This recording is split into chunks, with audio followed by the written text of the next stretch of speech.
వస్త్రములు చూపుతూ అతని ఎదుట నిలబడిరి అన్న మాట మీరు జాగ్రత్తగా గమనించాలి. దోర్క అని ఒక చిన్నది, ఆమె వస్త్రాలు కుట్టేది.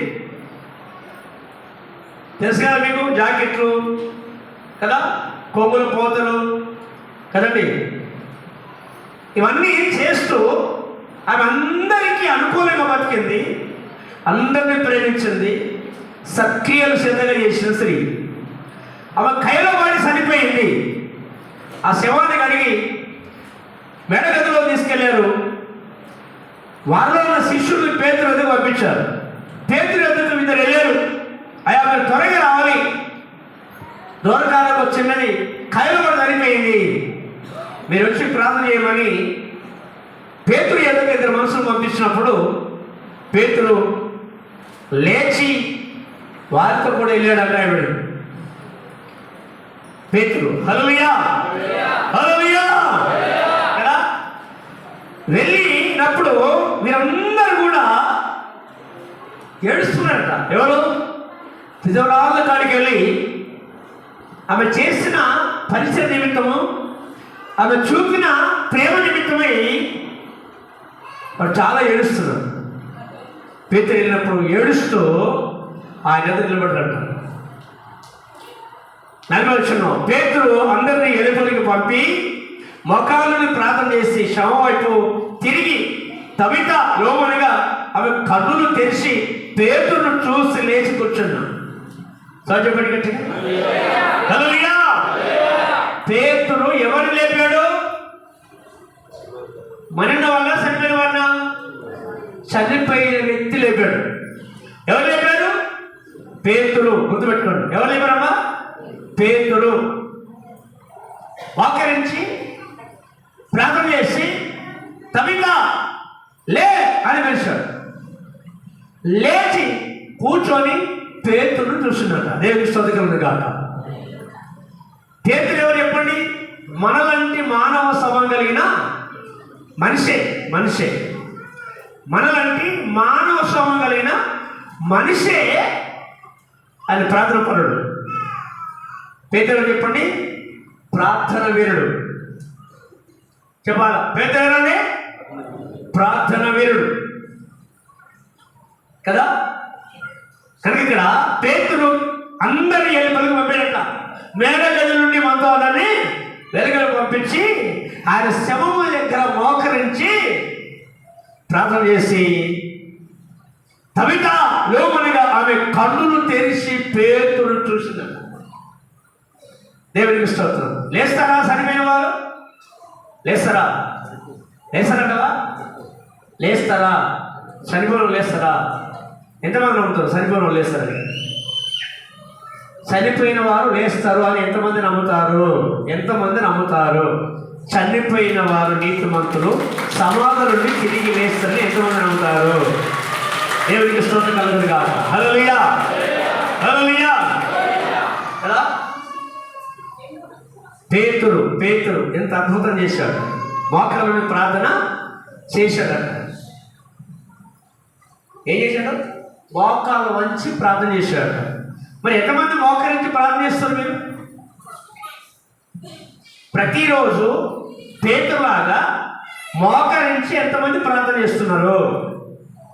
పురుషులు ఎంతమంది ప్రార్థన చేస్తున్నారు? ప్రతిరోజు మీ ఇంట్లో మోకరించి ప్రార్థన చేసేవారు ఎంతమంది? అందరు పేట్లు కూర్చొని వేసుకొని చేస్తున్నారు ప్రార్థన కదమ్మా. స్త్రీలు ఎంతమంది అమ్మా మోకరించి ప్రార్థన చేసేది? మోకరించి ప్రార్థన చేసేవారు ఎంతమంది అమ్మా? స్త్రీలలో మీరు అందరికి కూర్చులే కదండి. మీరు అందరు ఫోన్లు చేసి ప్రార్థిస్తున్న వాళ్ళు అనమాట. మాకే అవసరం లేదు అదేగా. దేవుని సోదరుడి గట్టి హల్లెలూయా. తిమోతిని ఇక్కడ తిమోతి లేడా? తిమోతి గంట ఉన్నాడు మోకాల మీద. రోజు మందిరంలో గంట మోకరించి ప్రార్థిస్తాడు. ఆయన కుండది మూత పెట్టుకోడు. ఎంత ఉంది? ఒక చిన్న కుండ అంత ఉంది కదా. ఆయన మోకరించి ప్రార్థిస్తాడు. గంట ప్రార్థన. మరి ఇక్కడ పేతురు మోకరించి ప్రార్థన చేశాడని రాయబడింది. మోకరించి ప్రార్థన చేశాడు కాబట్టి తబిత లేచి ఆయన చూసి కూర్చుంది. దేవుని స్తోత్రం కాదు. మన లోకంలో ఉన్న వాటిని అన్నింటిని చూస్తాం, కానీ మోకరించి ప్రార్థన చేసే మనసు మాత్రం చాలా మందికి లేదు.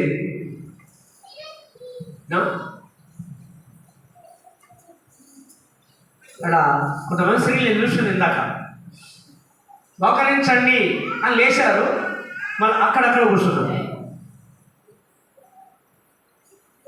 కదా.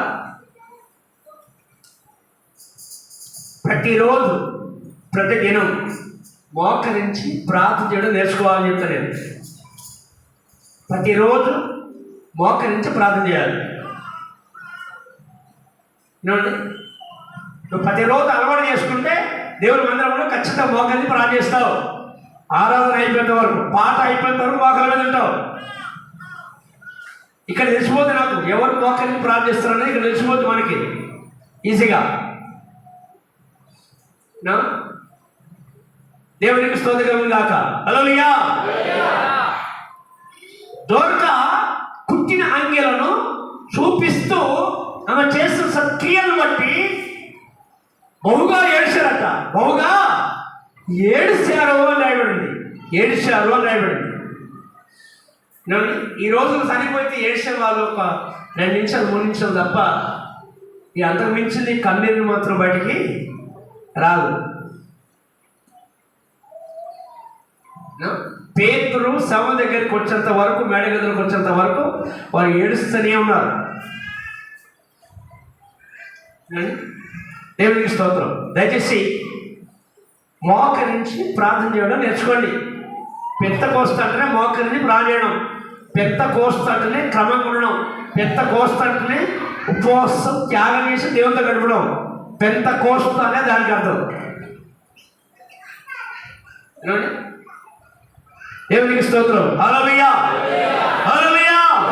కవిత లేవు అనగా ఆమె కళ్ళు తెరిచి పేతురు చూసి లేచి కూర్చున్నాడు. పేతురు మోకని ప్రాణేశాడు లేదా? చేస్తున్నాగా విలేసింది. మనం మోకని ప్రాణేస్తున్నాం. మనం అనుకున్న జరిగేటి, మనం అనుకున్న జరగాలంటే మనం మోకరించి ప్రాణం చేసుకుని అలవాటు చేసుకోవాలి. ఏనా? దేవునికి స్తోత్రం. దయచేసి జ్ఞాపకం చేసుకోండి, దేవుని విషయంలో జాగ్రత్తగా ఉండాలి. చూడండి ఇక్కడ,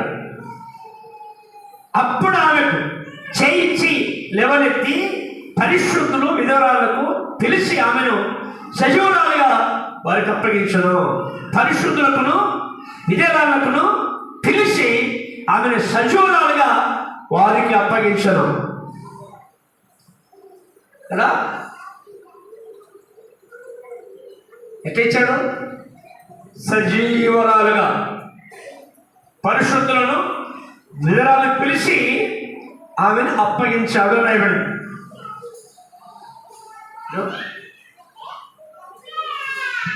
ఆడగలవాడు పని వదిలి ఆ గజలు తీసి తీసారు వాళ్ళు. గజలు పక్క దేవునికి స్తోత్రం చెప్పండి. హల్లెలూయా. హల్లెలూయా. ఎవరికి అప్పగించాడు? పరిశుద్ధులను విధవరాలను పిలిపించి ఆమెను సజీవురాలుగా వారికి అప్పగించను కదా. మనం ఎంతమందిని దేవునికి అప్పగించుకుంటున్నాం? ఎంతమందికి సువార్త చేసి ఎంతమందిని ప్రభుకు అప్పగిస్తున్నాం మనం కదా. ఇది లెక్కకు రావాలి కదా. ప్రభు మోకరించాడు, ప్రార్థన చేశాడు, ఆమె లేచింది, పేతురు చూసి కూర్చుంది. చేయించిన బట్టి పరిశుద్ధులను విధవరాలను పిలిచి ఆమెను సజీవురాలుగా వారికి అప్పగించను అనేబడింది. మరి మనవంతు మనం సువార్త చేసి ప్రార్థన చేసి ఎంతమందిని ప్రభు సన్నిధికి అప్పగిస్తున్నాం?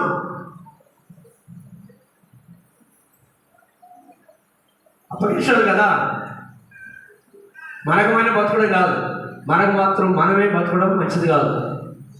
మనం ప్రభు కోసం బతకాలి, ప్రభు కోసం మనకు ఖర్చు కావాలి, ప్రభు కోసం ఖర్చు కావాలి, ప్రభు కోసం బతకాలి, ప్రభు కోసం కొంతమందినైనా ప్రభుకు అప్పగించే ప్రయత్నం చేయాలి. ప్రతి ఒక్కరి బాధ్యత, ప్రతి ఒక్కరి బాధ్యత.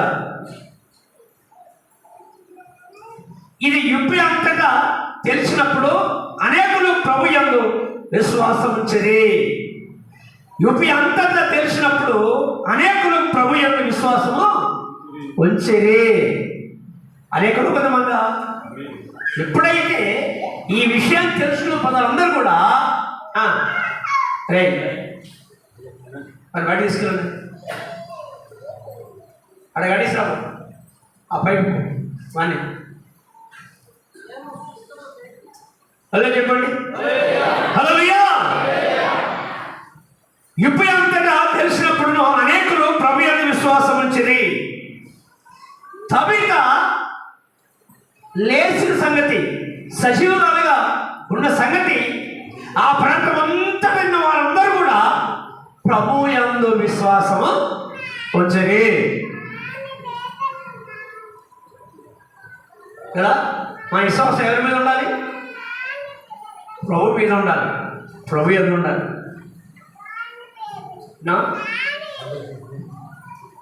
దేవునికి స్తోత్రం కలుగును గాక. కాబట్టి ఆ ప్రాంతం అంతటా ఆ సంగతి తిన్న వారందరూ ప్రభు యందు విశ్వాసం ఉంచిరి. చెప్పండి, మన విశ్వాసం ఎవరి మీద ఉండాలి?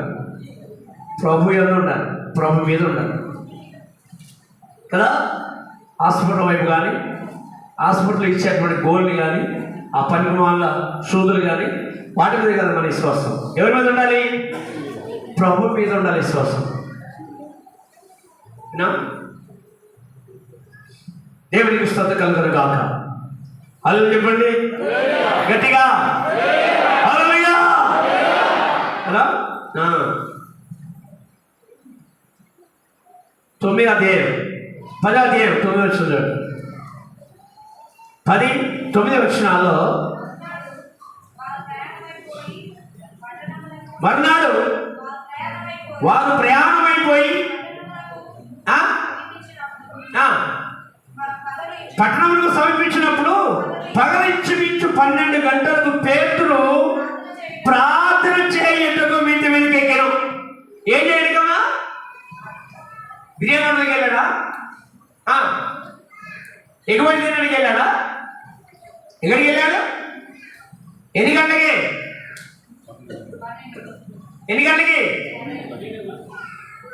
మధ్యాహ్నం ఎన్ని గంటలకి? రాత్రి ఎన్ని గంటలకి?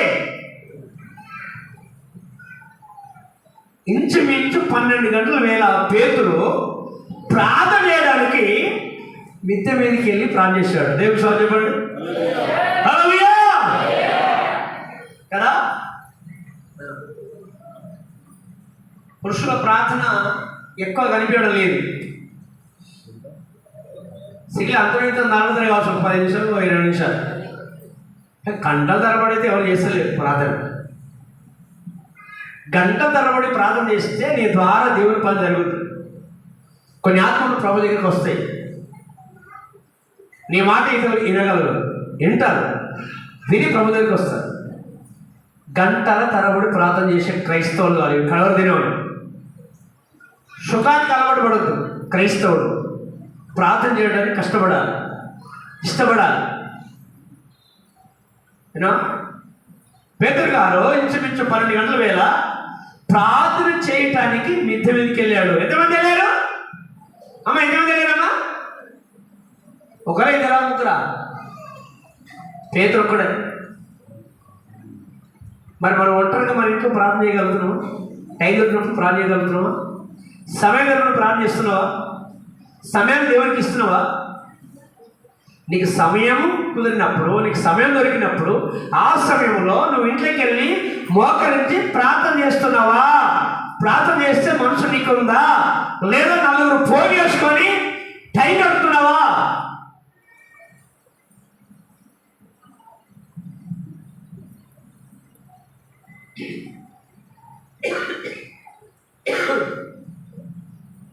ప్రార్థన చేయాలి. ఇప్పుడు పేతురు అంటే ఎవరు చెప్పండి? పురుషుడే కదండి. పేతురు పురుషుడే కదా. ఇప్పుడు మీరందరూ పురుషులే కదా, అవును కదండి. ఇప్పుడు మనకున్న అవయవములే పేతురుకున్నాయి, అంతే కదా.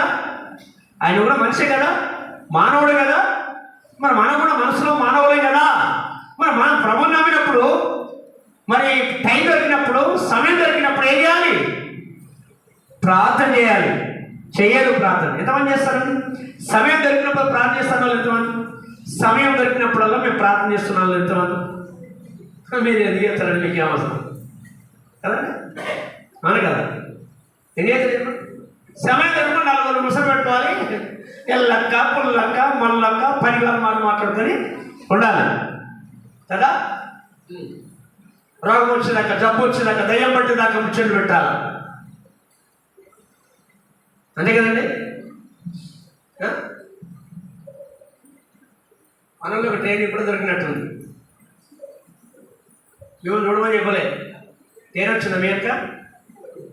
అమ్మో, ఎంత మామూలు మంత్రులు కాదు వీళ్ళు. చూడమని చెప్పానా? దేవుడికి ఇస్తామని చెప్పాడు గట్టిగా. హల్లెలూయా.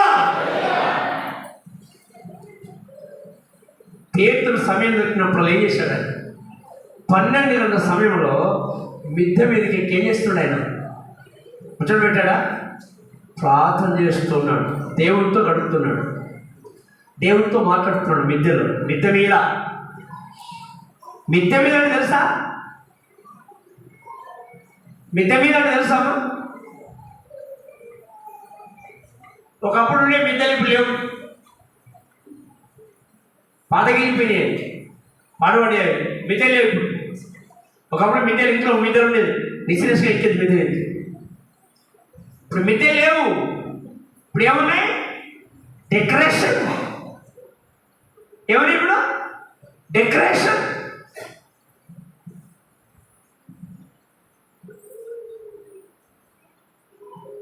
ఇది ఇల్లు అనుకోండి. ఇప్పుడు మనం ఇల్లు కాదు, ఇది ఇల్లు అనుకోండి. ఈ మన ఉండదు.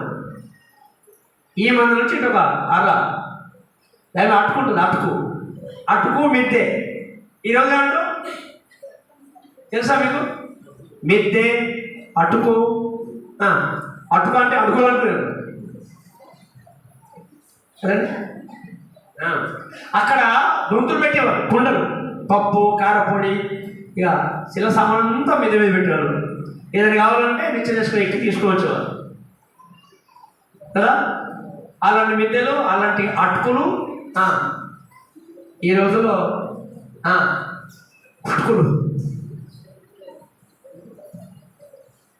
అది ఊడిపోతే ఎందుకు పనికిరాదు కదా. దేవుడికి స్తోత్రం కలుగునుగా. పేతురు మిద్దె మీదకి ఎక్కి ప్రార్థన చేస్తున్నాను అన్నాడు. నీకు సమయం దొరికినప్పుడు బైబిల్ చదువుకోవాలి, సమయం దొరికినప్పుడు ప్రార్థన చేయాలి, సమయం దొరికినప్పుడు పాటలు నేర్చుకోవాలి. ఎవరి కోసం? దేవుని మహిమపరచడానికి, దేవుని గణపరచడానికి. దేవునికి స్తోత్రం. 9 అధ్యాయం 35 వచనం. 9